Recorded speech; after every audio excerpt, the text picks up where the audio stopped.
क्या आपने कभी ऐसा महसूस किया है कि अचानक जीवन में कुछ बदलने लगा है, जैसे भीतर कहीं एक गहरी शांति उतर आई हो, बिना किसी कारण के? पुराने रिश्तों की पीड़ा अब उतनी चुभती नहीं। जो बातें पहले आग लगाती थीं, अब वे बस हवा सी लगती हैं। आप वही हैं, लेकिन कुछ अलग है। ये वही क्षण होता है जब आत्मा अपने पिछले जन्मों के कर्मों से धीरे धीरे मुक्त होने लगती है, और उस मुक्ति की आहट 5 दिव्य लक्षणों के रूप में जीवन में दिखाई देने लगती है। पहला लक्षण, असामान्य शांति। यह शांति बाहर से नहीं, भीतर से आती है। जब आत्मा अपने पुराने कर्मों का बोझ उतारने लगती है, तो मन अब किसी से लड़ना नहीं चाहता। आपको अब जीतने की नहीं, समझने की चाह होती है। गांव की किसी बुजुर्ग मां को देखिए, जिसने जीवन भर संघर्ष किया, परिवार पाला, और अब मंदिर के आंगन में बैठकर बस मुस्कुराती रहती है। कोई पूछे कि क्या मिला जीवन से, तो वह कहती है, सुकून मिला, बाकी सब तो सपना था। यही वह गहरी शांति है जो तब आती है जब आत्मा अपने पुराने बंधनों से मुक्त होने लगती है। दूसरा लक्षण, अकेलेपन से दोस्ती। पहले जो सन्नाटा डराता था, अब वही सन्नाटा आपका घर बन जाता है। आप अब लोगों के बीच नहीं, खुद के भीतर सुकून खोजने लगते हैं। एक समय था जब हर आवाज आपको खींचती थी, अब हर मौन आपको गले लगाता है। यह वही अवस्था है जहां आत्मा खुद से मिलने लगती है। यह अकेलापन नहीं, बल्कि एक सुंदर संग है, आत्मा और ईश्वर का। तीसरा लक्षण, क्षमा की सहजता। जब आत्मा अपने पुराने कर्मों से ऊपर उठती है, तो उसे एहसास होता है कि किसी ने कुछ गलत नहीं किया। सब केवल अपने स्तर से सीख रहे थे।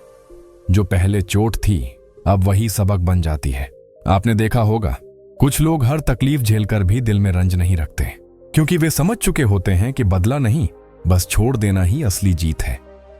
क्षमा उनका स्वभाव बन जाता है, क्योंकि उनकी आत्मा अब मुक्त हो रही होती है। चौथा लक्षण, मोह का टूटना। धीरे धीरे व्यक्ति समझने लगता है कि कुछ भी स्थायी नहीं है। न संबंध, न सफलता, न दुख, न सुख, सब बदलता है। पहले जो चीजें आपको बांधती थीं, अब वे बस गुजरती हुई लहरों जैसी लगती हैं। ये कोई उदासी नहीं, बल्कि गहरी समझ का क्षण होता है। जैसे किसी झील का पानी शांत हो जाए, गहराई में सब कुछ साफ दिखने लगता है। यह अवस्था तब आती है जब आत्मा अपने बचे हुए कर्मों की गांठें खोलने लगती है।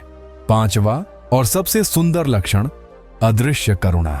यह करुणा शब्दों से नहीं बहती, निगाहों से झलकती है। आप सबके दर्द को महसूस करने लगते हैं, लेकिन उसमें डूबते नहीं। आप मदद करते हैं, लेकिन बिना किसी अहम के। आपकी उपस्थिति ही लोगों को सुकून देने लगती है। जैसे किसी साधु की शांत दृष्टि में पूरा संसार विश्राम पा लेता है। यह वही अवस्था है जहां आत्मा अब प्रकाश में बदलने लगती है, और उसका हर कर्म केवल प्रेम से संचालित होता है। और जब यह 5 लक्षण एक एक कर आपके भीतर उतरने लगते हैं, तो समझ लीजिए, आत्मा अब अपनी पुरानी कैद से बाहर निकल रही है। अब वह प्रतिक्रिया नहीं करती, बस स्वीकार करती है। अब वह भागती नहीं, बस बहती है। समय, जीवन और ईश्वर की लाई में यह वही बिंदु है जहां इंसान साधारण नहीं रहता, वह यात्री से प्रकाश बन जाता है। तो अगर आप महसूस करें कि आपके भीतर अब कुछ शांत हो रहा है, कुछ बदल रहा है, तो घबराइए मत। यह आपका अंत नहीं, आपकी आत्मा की शुरुआत है। यही वह दिव्य क्षण है जब कर्मों की जंजीरें टूटती हैं और आत्मा अपने असली घर, शांति, प्रेम और ईश्वर की ओर लौटती है। जब आत्मा अपने पिछले जन्मों के कर्मों की बंधनों से मुक्त होने लगती है, तो यह केवल एक आध्यात्मिक घटना नहीं होती। यह गहरा भीतर से उठने वाला रूपांतरण होता है। जो 5 दिव्य लक्षण आपने पहले देखे, गहरी शांति, अकेलेपन से प्रेम, क्षमा की सहजता, मोह का टूटना और करुणा का प्रकट होना, ये सब आत्मा की उसी यात्रा के 5 पड़ाव हैं।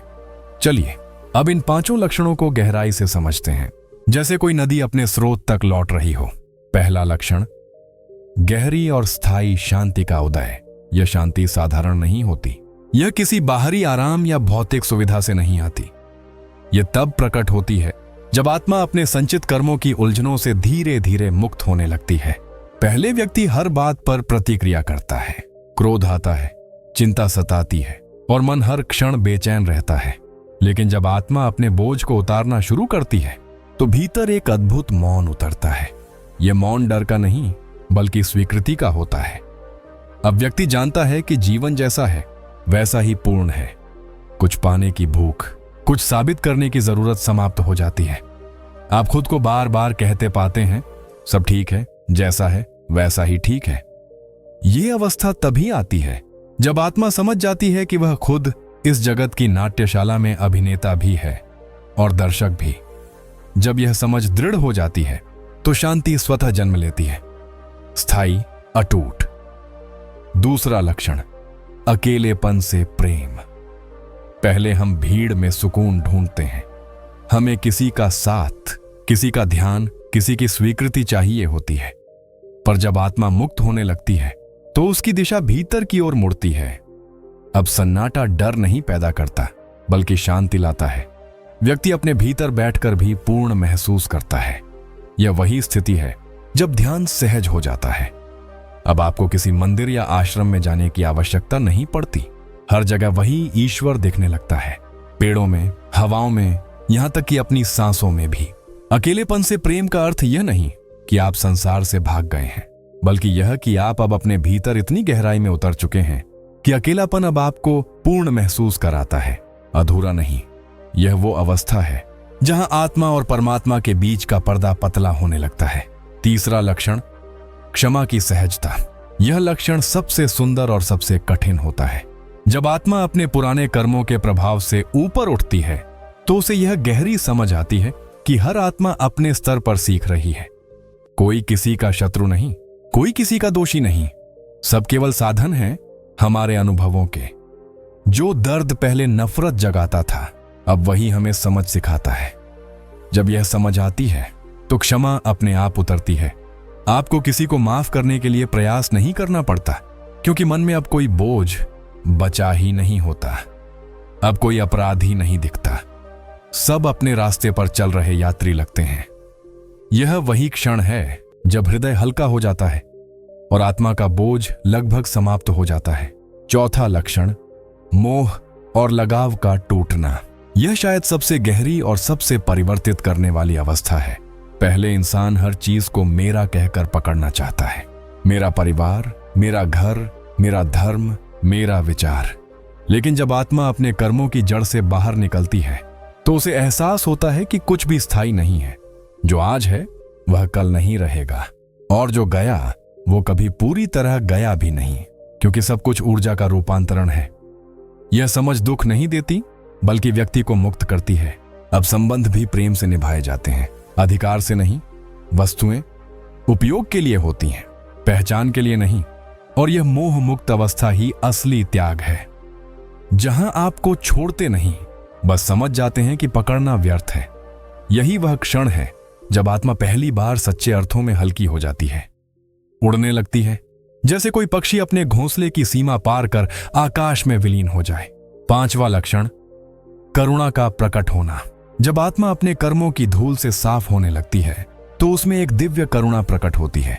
यह करुणा दया नहीं बल्कि गहरी समझ से जन्म लेती है।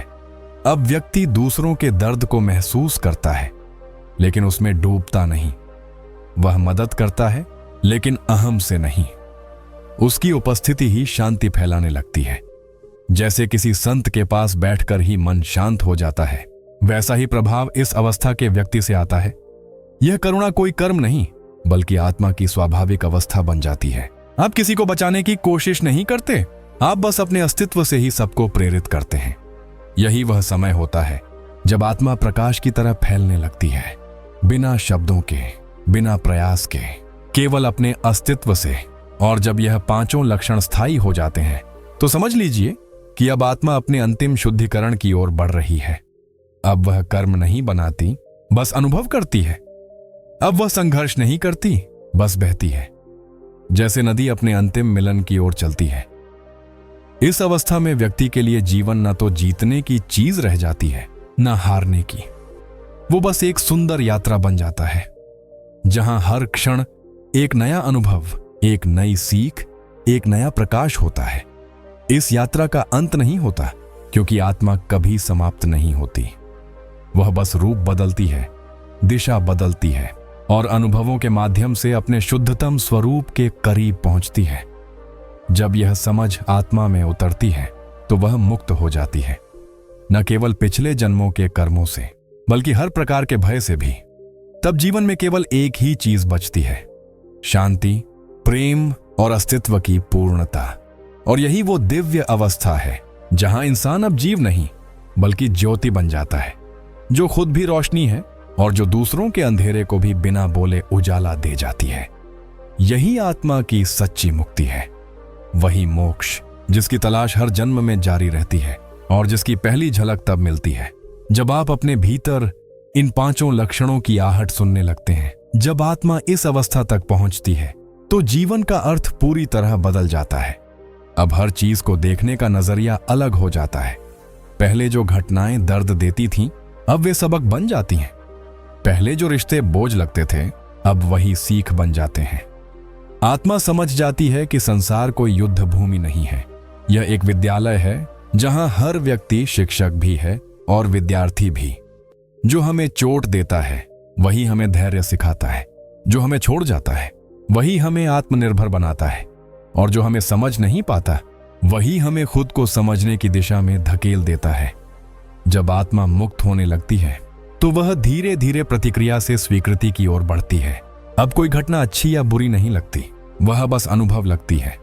यह वह पल होता है जब भीतर की लड़ाई समाप्त हो जाती है। अब आप परिस्थितियों से नहीं भागते बल्कि उन्हें अपनाते हैं। अगर कोई आपको अपमानित करता है तो आप उसके शब्दों से नहीं, उसकी पीड़ा से जुड़ते हैं, क्योंकि आप जानते हैं हर व्यक्ति अपने भीतर के बोझ से लड़ रहा है। और जब यह समझ आपके भीतर उतरती है तो दुनिया बदल जाती है। इस अवस्था में आत्मा का संबंध अब केवल मनुष्यों से नहीं रहता, अब वह प्रकृति, पशुओं, पेड़ों, यहां तक कि हवा और पानी से भी संवाद करने लगती है। क्योंकि जब कर्मों की परतें हटती हैं तो अलगाव की भावना समाप्त हो जाती है। अब कोई मैं नहीं, कोई तुम नहीं, सब कुछ एक है, एक ही चेतना का हिस्सा। यह समझ कोई विचार नहीं बल्कि अनुभव बन जाती है। जैसे कोई झरना अपने बहाव में यह नहीं सोचता कि कौन प्यासा है, वह बस बहता है, बस देता है। उसी तरह आत्मा भी देने लगती है, बिना अपेक्षा के, बिना थकान के, बिना शोर के। इस अवस्था में व्यक्ति का स्वभाव पूरी तरह बदल जाता है। अब उसे दिखावे की जरूरत नहीं होती। वह शांत रहता है लेकिन उसकी शांति बोलती है। वह कम बोलता है लेकिन उसके शब्दों में गहराई होती है। वह दूसरों का निर्णय नहीं करता बल्कि उन्हें उनकी यात्रा के लिए सम्मान देता है। धीरे धीरे उसकी उपस्थिति ही लोगों के लिए प्रकाश बन जाती है। यह वही क्षण होता है जब व्यक्ति साधारण मनुष्य से जीवित गुरु में परिवर्तित हो जाता है। चाहे उसने कोई ग्रंथ ना पढ़ा हो, कोई उपदेश ना दिया हो, उसकी आत्मा अब ईश्वर की ऊर्जा से जुड़ चुकी होती है। जब आत्मा कर्मों से मुक्त होती है तो उसे सबसे बड़ा वरदान मिलता है, अविचल विश्वास। अब कुछ भी हो जाए, भीतर एक गहरी स्थिरता रहती है। मौत, हानि, असफलता, कुछ भी उस विश्वास को हिला नहीं पाता, क्योंकि आत्मा अब जानती है कि सब कुछ दिव्य योजना का हिस्सा है। यहां तक कि दुख भी, असफलता भी और अकेलापन भी। हर चीज में एक अर्थ है, हर घटना में एक दिशा है। अब वह जीवन को नियंत्रित नहीं करना चाहती, बस उसके प्रवाह के साथ बहती है।